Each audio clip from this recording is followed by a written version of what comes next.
Olá pessoal, bem, vamos ao nosso próximo vídeo do conjunto de videoaulas da nossa disciplina de Matemática Discreta. Lembrando que nesse vídeo nós ainda estamos trabalhando com o pensamento relacional. O pensamento relacional faz parte do segundo capítulo do nosso livro-texto e nele, só para refrescar a memória de vocês, o nosso autor agrupou diversas estruturas matemáticas que têm como linha unificadora a ideia de relação. E agora nós vamos trabalhar com uma estrutura matemática que já é conhecida de vocês, que não é nenhum mistério para boa parte de vocês que já fez o ensino médio, o ensino fundamental, tá bom? Que são as funções. As funções que vocês viram no ensino médio e no ensino fundamental, muito provavelmente vocês chegaram a conhecê-las, né, associado ao plano cartesiano. Era um f de x que você passava alguns valores e esses valores geravam um y e a partir deles você gerava um gráfico no plano cartesiano. A diferença das funções que vocês trabalhavam no ensino fundamental e no ensino médio para as funções que a gente vai trabalhar agora é apenas que nessa nossa perspectiva aqui na matemática discreta, nós vamos encarar as funções a partir da ótica, né, da perspectiva dos conjuntos, ok? Então, nós vamos ver funções não somente como vocês viram no ensino fundamental e no ensino médio, mas vamos tentar ir um pouco mais além daquilo dali, tá certo? Então vamos aqui passar para a nossa lousinha digital para a gente poder começar a ver os nossos exemplos, beleza? Gente, nós temos aqui um exemplo de uma função que vocês viram lá no ensino fundamental de vocês, né? Então aqui é uma função f de x, o x ao quadrado menos 3x mais 2. Então aqui é só mesmo para vocês refrescar a memória com relação ao que é uma função, tá bom? Então o f de x geralmente é o que a gente representa as funções, beleza? Gente, outra coisa, toda vez que a gente falar de funções, né, lembrar que elas também descrevem relações. Então, observem bem. Então, funções descrevem relações. O que é que isso quer dizer? Quer dizer que, a partir de uma função, eu posso utilizá-la, né, para descrever uma determinada relação entre elementos de dois conjuntos distintos, né? A princípio, dois conjuntos, ou uma relação entre elementos de um mesmo conjunto. Tá bom? Essa é a nossa perspectiva de trabalho aqui na matemática discreta com relação a funções, tá bom? Bem, do ponto de vista mais específico aqui das nossas definições, nós podemos encarar uma função como sendo, né, aqui a função, ela é o quê? Ela vai de um conjunto x para um conjunto y, ela é uma regra, né? É uma regra precisa. Então aqui eu tenho uma definição do que vem a ser função, certo? Então, uma função a gente pode ver como se fosse uma regra precisa, que vai atribuir um único elemento de y, né? Um único elemento de y a cada elemento de x, certo? Eu queria frisar bem aqui essas expressões, um único e a cada elemento, certo? Esse a cada, porque dentro desse contexto matemático, essas expressões têm um significado bastante forte, certo? Então, o que é uma função? De acordo com a nossa definição, uma função, ela estabelece uma relação, né? Ela vai descrever uma relação em que eu tenho dois conjuntos, um conjunto x e um conjunto y, e essa função, ela é uma regra, né? Ela é uma regra que vai pegar um único elemento de y e vai atribuir, né, esse elemento a cada elemento de x.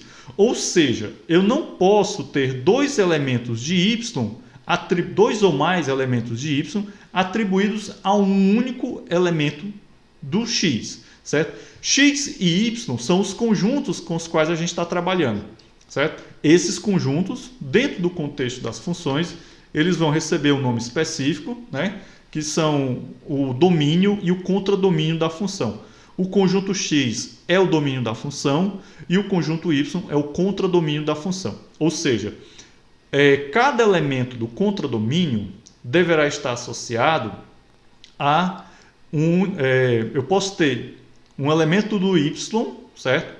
Associado a apenas um elemento do conjunto X, tá certo? Eu não posso ter dois elementos do conjunto Y associados a um único elemento do Y, aliás, do X, desculpa. Eu posso até ter elementos do contradomínio, né? Um certo elemento do contradomínio que está associado a mais de um elemento do domínio. Ou seja, eu tenho lá um determinado Y que tanto está associado a um x' como a um x duas linhas, que são elementos do contradomínio. Mas eu não posso ter, na perspectiva de funções, um elemento do domínio, ou seja, um elemento x, que esteja associado a mais de um elemento do contradomínio. Bem, vamos voltar aqui para a nossa lousinha digital, nossa lousinha virtual, para a gente poder avançar um pouquinho aqui nossa explicação, certo? Então, gente, as funções, né, aqui já também é outra coisa conhecida de vocês, certo? Cadê? Opa, errei aqui. Então, eu posso representar funções dessa maneira aqui, certo? Uma função f de x em y, certo? O x é o meu domínio e o y é o meu contradomínio, certo? Contradomínio, ok? Por enquanto é o que a gente precisa saber. Bem, vamos agora a alguns exemplos para ficar mais claro ainda as questões aqui para vocês, tá certo? Vamos lá para um exemplo. Pessoal, temos dois exemplos aqui. Um deles já é uma coisa um pouco familiar para vocês. Observem aqui, eu tenho uma função w. Essa função w tem como domínio o produto cartesiano desses dois conjuntos aqui. E o contradomínio é esse outro conjunto, tá certo? Esses conjuntos, como vocês podem observar, composto pelos elementos t e f, que vão representar valores de verdade, true e false. A função w, né, ela vai receber dois valores, ou seja, ela tem dois parâmetros, certo? Então eu posso ter uma função unária, que é aquela função que tem apenas um parâmetro. Eu posso ter uma função binária, que é uma função que tem dois parâmetros. E então eu posso ter uma função n-ária, que é aquela função que tem n parâmetros, tá bom? Bem, nesse caso aqui, vocês observem que esses valores que estão aqui nas colunas A e B, elas formam o produto cartesiano desses dois conjuntos, ó, TT, TF, FT e FF, tá certo? Bem, com esses valores aqui, eu atribuo, né, eu associo, eu relaciono cada elemento do domínio a um único elemento do contradomínio, correto? Então aqui nós temos, ó, cada duplazinha dessa associada a um elemento do contradomínio.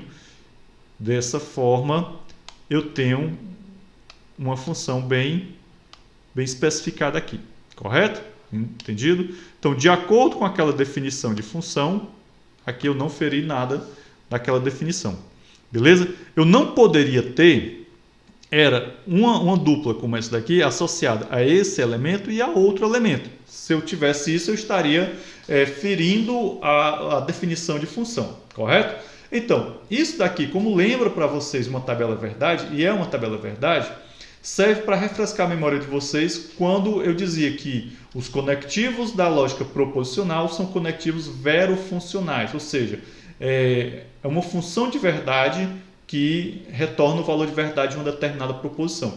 A gente já falava de funções naquela época, né, naquele momento, então a gente está só mesmo refrescando a memória de vocês.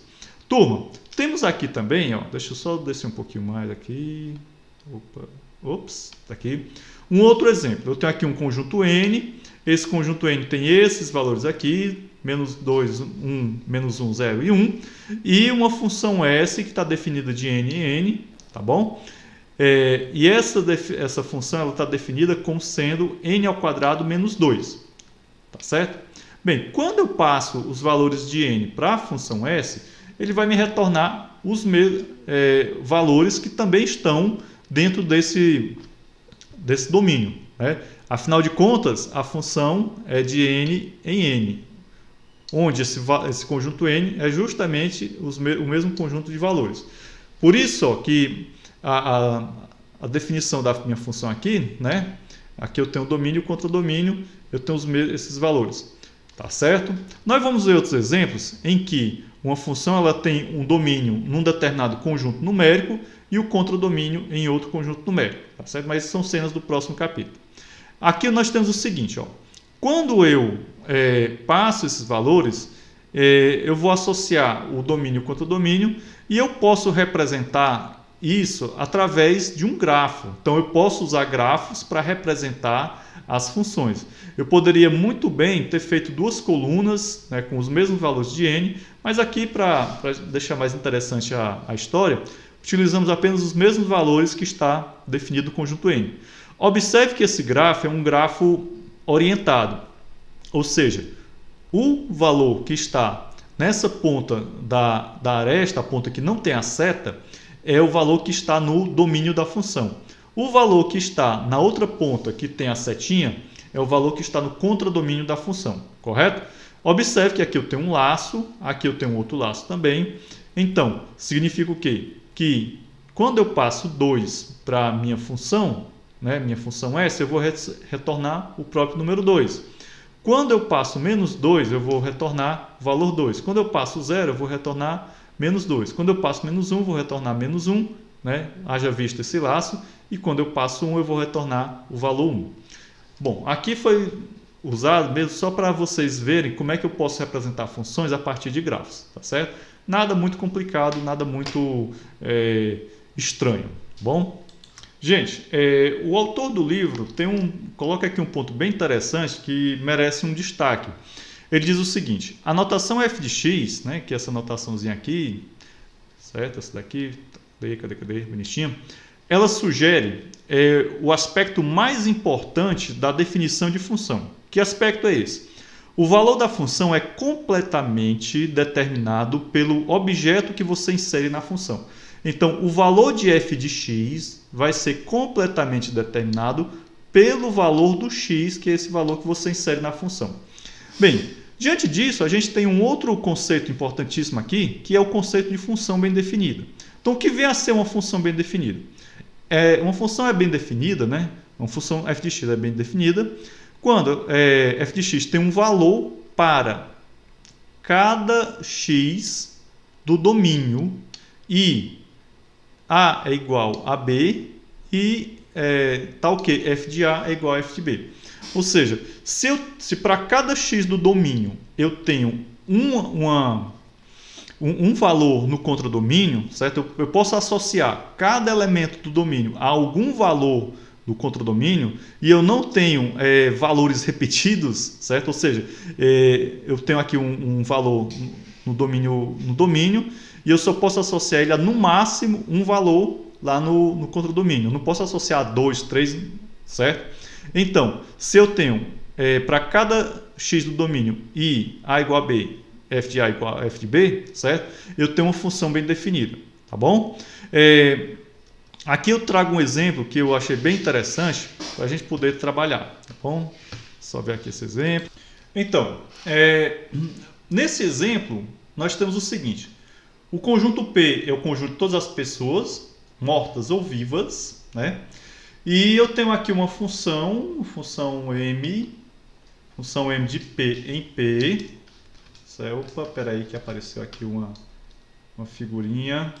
Bom, pessoal, depois da interrupção que a gente teve aqui, né, vamos dar continuidade ao nosso estudo. É o seguinte, esse conjunto M, ele é o conjunto, aliás, conjunto M não, desculpa. O conjunto P é o conjunto de todas as pessoas mortas ou vivas e a função M, ela é de P em P, ou seja, todo esse conjunto de pessoas, tal que mx é a mãe biológica de x, certo? Então, será que isso daqui é uma função bem definida? Bem, assumindo que toda pessoa precisa ter uma mãe, né? Então, ninguém nasceu por geração espontânea ou ninguém foi clonado, e assumindo que nenhuma pessoa pode ter duas mães biológicas, certo? Eu posso dizer que a função mx é uma função bem definida, correto? Entendido? Então, aí fica claro para vocês um exemplo bem bacana do que vem a ser uma função bem definida. Tá certo? Bom, temos aqui um outro exemplo interessante que é uma função que está definida no conjunto dos números racionais. Veja que aqui eu tenho o conjunto dos racionais. Como é que eu defino conjuntos racionais? Eu tenho x sobre y, tal que x e y pertence ao conjunto dos números inteiros, e o x, aliás, o y é diferente de zero. Bom, suponha a função fx sobre y igual a x mais y. Para todo x sobre y pertencente ao conjunto dos racionais. Ele pergunta aqui, será que essa função de f de q em q dos racionais, dentro dos racionais, ela é bem definida? Né? Bom, nós vamos responder isso aqui através de um contra-exemplo. Nós vamos assumir que eu tenho um determinado número racional, o número 2 sobre 3, o 2/3. A gente sabe que esse número aqui, ele equivale, né? Ele é igual a 4 sobre 6, ok? Então, se essa função x mais y for uma função bem definida, se eu passar esse valor aqui, eu vou obter um valor, e se eu passasse esse outro valor aqui, eu obteria o mesmo valor. Só que vocês haverão de concordar comigo, e vocês vão ver aqui, que os valores serão diferentes. Então vejam bem, ó, f2 sobre 3, né, vai ser igual, quem é o x é 2, quem é o y é 3, isso daqui vai ser igual a 5. f de 4 sobre 6, né, é igual a 4 mais 6, que é igual a 10. Então, como os valores são diferentes, isso significa que essa função f de x sobre y igual a x mais y não é uma função bem definida, tá certo? Então aqui nós temos que ela não é bem definida, beleza? Ainda no conjunto dos números racionais, eu trago para vocês um outro exemplo de uma outra função onde nós vamos verificar se ela é bem definida ou não. Aliás, nós vamos mostrar que ela é bem definida, certo? Então, acompanhe aqui, turma, essa demonstração, que ela é uma demonstração bem interessantezinha. Ora, eu tenho aqui, seja A sobre B igual a C sobre D, certo? Então, para ela ser bem definida, essa igualdade ela tem que ser verdadeira, correto? Ora, a minha função f x sobre y, ela está definida dessa maneira aqui, ó. Tá bom? Então, no caso, o A é o y, é o x e o B é o y. O C é o x e o D é o y. Então, dessa forma, se eu passo A sobre B para a minha função f, eu vou obter isso daqui, correto? Bem, dessa maneira eu posso, deixa eu só descer um pouquinho mais aqui a tela. Dessa maneira eu posso representar essa expressão assim também, certo? Aqui eu não estou ferindo a igualdade. Agora, como eu sei que A sobre B é igual a C sobre D, né, eu faço a substituição, como vocês estão vendo aqui, né, bonitinho. Onde tiver o B sobre B, eu vou substituir por D sobre D e chego a esse resultado aqui. Observe que esse resultado é igual a esse outro aqui, né, quando eu passei para a função f A sobre B. Logo, eu posso tranquilamente dizer que essa função x mais y sobre y é uma função bem definida dentro do conjunto dos números racionais, correto? Bem, dessa forma aí a gente conclui essa parte e vamos agora já para um outro momento da nossa explicação. Bem, pessoal, existem dois conceitos muito importantes no estudo de funções, que é o conceito de funções injetivas e funções sobrejetivas, certo? Uma função ela é dita injetiva se para todo, olha aqui a quantificação universal, para todo A e B em x, ou seja, no domínio da função, f de A é igual a f de B, implica que A é igual a B. O que é que isso quer dizer? Isso quer dizer o seguinte, quer dizer, em outras palavras, que se eu tenho uma função injetiva, todos os elementos do domínio estarão associados a um único elemento do y, certo? Isso daí já é velho conhecido de vocês. Porém, eu posso ter elementos do y que não estão associados a nenhum elemento do domínio, certo? Então, essa é uma característica, né? Eu vou ter todos os elementos do conjunto X, né, associados a algum elemento do conjunto Y. Isto é, ele vai dizer que todo elemento do X, né, está associado a algum elemento do Y, tá certo? Isso também tem a ver com aquela definição de função bem definida, que a gente acabou de ver, correto? Bom, uma característica da função injetiva, que eu quero chamar a atenção de vocês, é justamente o fato de, no contradomínio, poderem aparecer situações como essa. Ou seja, tem elementos do contradomínio que não estão associados a algum elemento do domínio, correto? Bom, uma função ela é sobrejetiva, certo?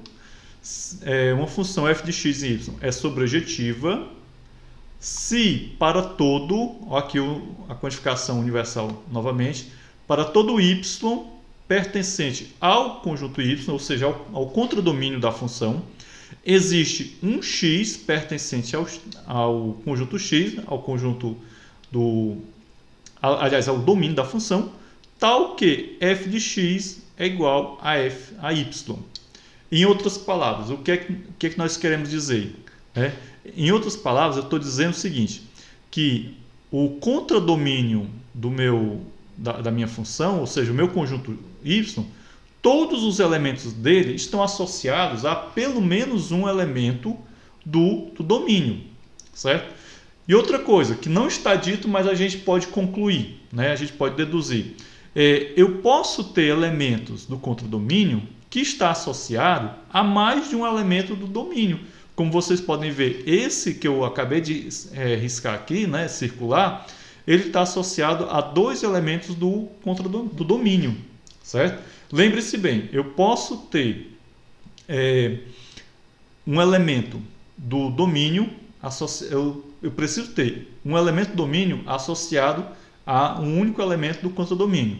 Mas eu posso ter um elemento do contradomínio associado a mais de um elemento do domínio, tá certo? Então, isso daqui é o que caracteriza a função, né, sobrejetiva. Um outro detalhe importante que eu queria até voltar para cá era o seguinte. Quando eu tenho uma função injetiva, certo? E outras funções também, assim, mais especificamente da função injetiva, esses elementos do contradomínio que estão associados ao domínio, ele pode ser chamado também de imagem, né? Ou seja, o conjunto imagem. Nesse caso aqui da função injetiva, você vai observar que o conjunto imagem não é todo o contradomínio, certo? Por quê? Porque tem dois elementos aqui que não estão associados a nenhum elemento do domínio, tá certo? Então, o conjunto imagem, nesse caso aqui, é formado apenas por aqueles elementos de y que estão associados aos elementos de x. Já na função sobrejetiva, o que é que nós temos? O contradomínio, né? O contradomínio, vou chamar aqui de contradom, ele é igual ao conjunto imagem, ou o conjunto imagem é o próprio contradomínio. Por quê? Porque todos os elementos do contradomínio estão de alguma maneira relacionados com algum elemento do domínio, tá certo? Então, essa é uma característica importante das funções sobrejetivas. Gente, aí vocês devem pensar assim, existe somente função sobrejetiva e injetiva? Bem, existem funções que são ao mesmo tempo sobrejetiva e injetiva, então são chamadas bijetoras, tá certo? E existem funções que não têm classificação, ela não é nem injetiva nem sobrejetiva, ela é apenas uma função, tá bom? Bom, vamos aqui avançar um pouquinho mais. Bem, já nos aproximando finalmente dessa nossa videoaula, vamos aprofundar um pouquinho as questões relacionadas a funções injetivas e sobrejetivas a partir de algumas demonstrações, beleza? Então vamos aqui para a nossa lousa virtual. Gente, então vejam lá. Vamos supor que eu tenho aqui uma determinada função. eu tenho aqui uma função f, que ela é f de z em z, e ela é definida por esse daqui. F de x é igual a 2x mais 1. Certo? Então aqui eu tenho a definição da função f. O que é que ele quer saber? Ele quer saber se essa função ela é injetiva. Tá bom? Como é que eu vou provar isso aqui? Como é que eu vou demonstrar? A coisa bem simples, não? Ó, sejam A e B pertencentes ao conjunto Z, né? Afinal de contas é o domínio contra o domínio da minha função, e suponha f de A igual a f de B. Olha, atentem bem para isso daqui, que isso daqui é um ponto muito interessante, muito importante. Então, se f de A igual a f de B, essa igualdade aqui, ela é válida. 2 vezes A mais 1 igual a 2 vezes B mais 1, certo? Ora, fazendo um pouco de álgebra, eu vou resultar em 2 vezes A igual a 2 vezes B, certo? A gente sabe que se eu tenho se eu multiplico um lado de uma igualdade, né, ambos os lados da igualdade, eu mantenho a igualdade. Se eu, digamos assim, eliminar esse 2, ou seja, eu multiplicar por, fizer uma álgebra aqui para eliminar esse 2, eu vou obter o quê? A igual a B. Logo, né, o que é que eu cheguei aqui à conclusão? Que ela realmente é uma função injetiva, tá certo? Bem, vamos agora descer um pouquinho mais aqui. Vamos aqui conhecer uma outra função, que é a função piso. Essa função piso, né, a explicação dela é apenas para a gente poder trabalhar o próximo exemplo.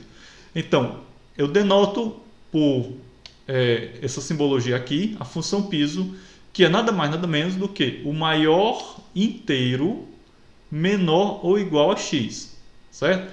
A função piso e a função teto são funções de arredondamento, tá certo? Então, se eu passar 4,3 para a função piso, ela vai me retornar 4. 4 é o maior inteiro menor ou igual a x. Veja que o x aqui é 4,3. Nesse outro exemplo aqui, o x é igual a menos 2,1. Então, quem é o maior inteiro menor ou igual a x vai ser menos 3, correto? Pronto, então aí nós já definimos o que vem a ser a função piso. Agora sim a gente pode passar para o nosso exemplo. Gente, vamos só baixar um pouquinho aqui. Opa. Então vamos lá. Seja f uma função definida de R em Z. Ou seja, o meu domínio é o conjunto dos números reais e o meu contradomínio é o conjunto dos números inteiros. Veja que agora nós estamos trabalhando com conjuntos numéricos diferentes. Até no último exemplo, os conjuntos numéricos que a gente trabalhava nas funções eram os mesmos, né? Tanto no domínio quanto no contradomínio. Então, essa função, a função f de x, é a mesma função piso, certo? E ela está definida dessa maneira, né? Então, ela é de R em Z. Então, prove que f envia R sobre Z, tá certo? Então, o que é que nós vamos fazer aqui? Nós vamos observar o seguinte, ó. Seja n pertencente ao conjunto dos números inteiros, né? Então esse n ele pertence aos inteiros, ou seja, ele está no contradomínio, né? Uma vez que o conjunto dos inteiros está contido no conjunto dos números reais, né? O que é que isso quer dizer? Então esse n que pertence ao conjunto dos inteiros também pertence aos reais, tá certo? Isso é apenas a gente está construindo nosso argumento. Mas, uma vez que n é um inteiro, então o piso de n vai ser igual ao próprio n, tá certo? Portanto, f de n é igual a n, certo? Então, significa que ele realmente envia R sobre Z, tá certo? Bom, dito isso, temos aqui umas observações importantes que vocês devem anotar aí nos caderninhos de vocês. Para provar que uma função f ela é injetiva, o que é que nós temos que fazer? A gente supõe que f de A é igual a f de B e a gente mostra que A é igual a B. Foi isso que eu fiz na demonstração anterior. A gente começa supondo que f de A é igual a f de B, né, lá no início da nossa demonstração, e nós vamos construindo uma argumentação que no final vai mostrar que o A é igual a B. né, esse A aqui e esse B aqui, tá certo? Mas a gente começa dizendo que f de A é igual a f de B. Para provar que a função f ela é sobrejetiva, né, que é sobrejetiva, nós vamos considerar um y, um elemento do contradomínio, certo? Então nós vamos pegar um elemento do contradomínio qualquer e vamos encontrar algum x lá no domínio tal que f de x é igual a y. Então é assim que a gente pode proceder para demonstrar que uma função é injetiva ou que uma função é sobrejetiva. Bem, e se a gente precisasse demonstrar que uma função é bijetiva? Aí eu teria que mostrar as duas coisas. Primeiro, que ela é injetiva, segundo, que ela é sobrejetiva. Tá certo? Vamos ver aqui um exemplo. Exemplozinho, vamos lá. Vamos provar que uma determinada função de R em R, ou seja, domínio e contradomínio está no conjunto dos reais, definida por 2x, f de x igual a 2x mais 1. Vejam que essa função 2x mais 1, essa função f definida por 2x mais 1, nós já vimos anteriormente, beleza? Então, eu quero saber se ela é uma bijeção, certo? Ora, para provar que ela é injetiva, a gente já fez isso anteriormente, eu apenas repeti aqui, não vou me deter na explicação, porque eu acabei de explicar isso para vocês. Para provar que ela é sobrejetiva, o que é que nós vamos fazer? A gente vai pegar um elemento qualquer do contradomínio, certo?